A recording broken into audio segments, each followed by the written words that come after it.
Bonsoir et bienvenue, c'est Wi-Fi, le magazine dominical consacré aux nouveaux médias et aux nouvelles technologies. Chaque dimanche soir, entre 22h et 23h, nous passons en revue l'actualité de ces nouvelles technologies et nous essayons également de décoder, décrypter ces enjeux numériques avec chaque semaine un débat. Cette semaine, nous allons parler de voyage, car pour la première fois le mois dernier, il s'est vendu plus de voyages en ligne que dans des agences de voyage physiques au coin de votre rue. Nous allons donc nous intéresser au devenir de ces agences et au devenir du voyage online. C'est le thème de ce débat jeparenvacances.com.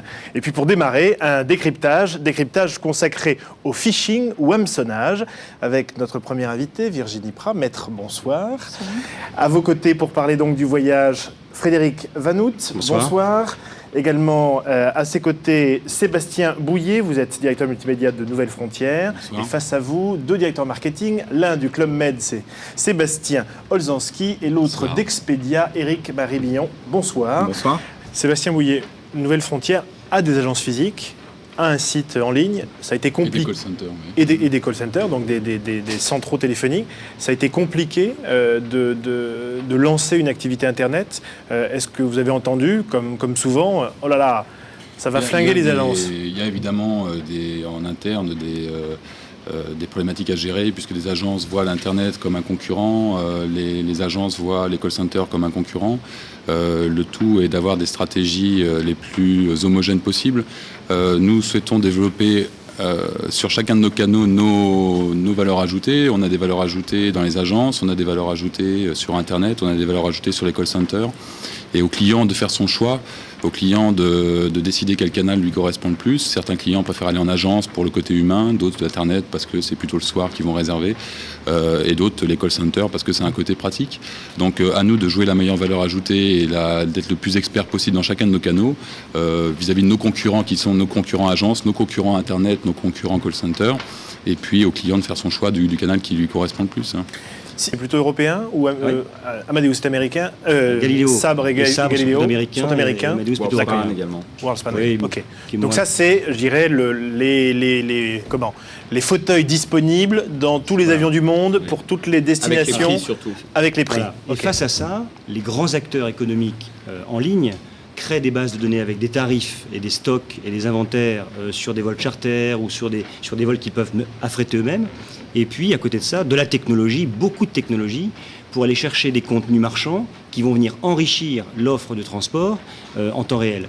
Et c'est cette bataille-là qui est en train de se livrer aujourd'hui. Les grands acteurs font, d'une part, du développement de leur marque, et d'autre part, du développement de technologies pour avoir des contenus marchands spécifiques et qui les rendent plus compétitifs et différenciateurs, en fait, de leurs concurrents. En cas, oui.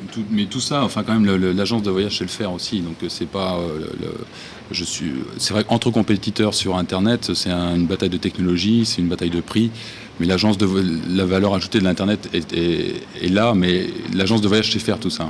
Je pense qu'il y a quand même sur Internet la possibilité de comparer très très vite 10 agences de voyage qu'on ne peut pas faire dans la rue, de faire ça à n'importe quelle heure de la journée, et puis être quasiment sûr de trouver le meilleur prix de façon objective. Parce que c'est vrai que quand vous rentrez dans une agence de voyage, vous avez toujours le côté conseil et orientation du vendeur qui va vous orienter sur tel ou tel produit.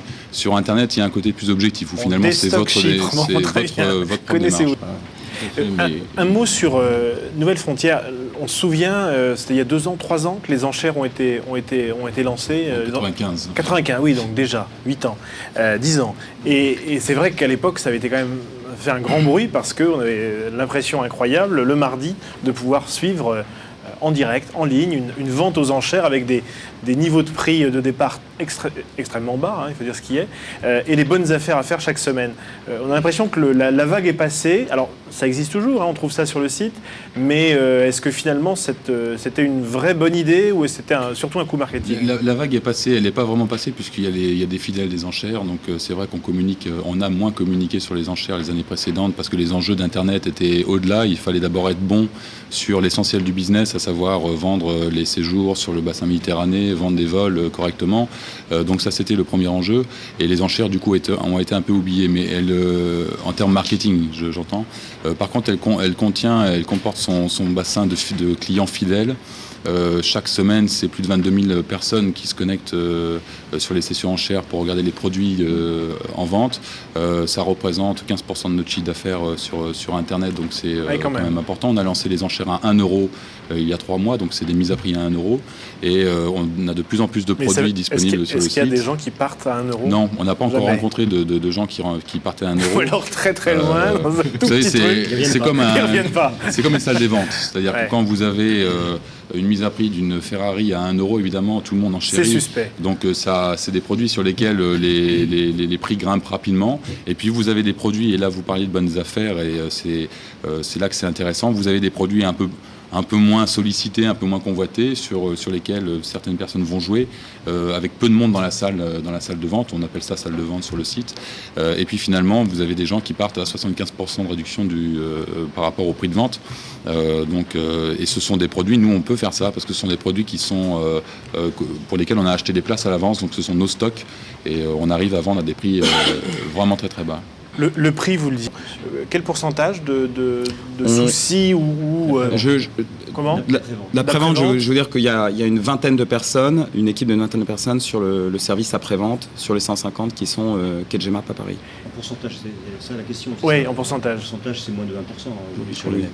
Moins de 1%. De réclamation? Oui, moins de 1%. Oui, c'est dérisoire. Parce que on est mieux couvert sur le net que... Sans parler de ça, pour quelle raison on a moins de problèmes?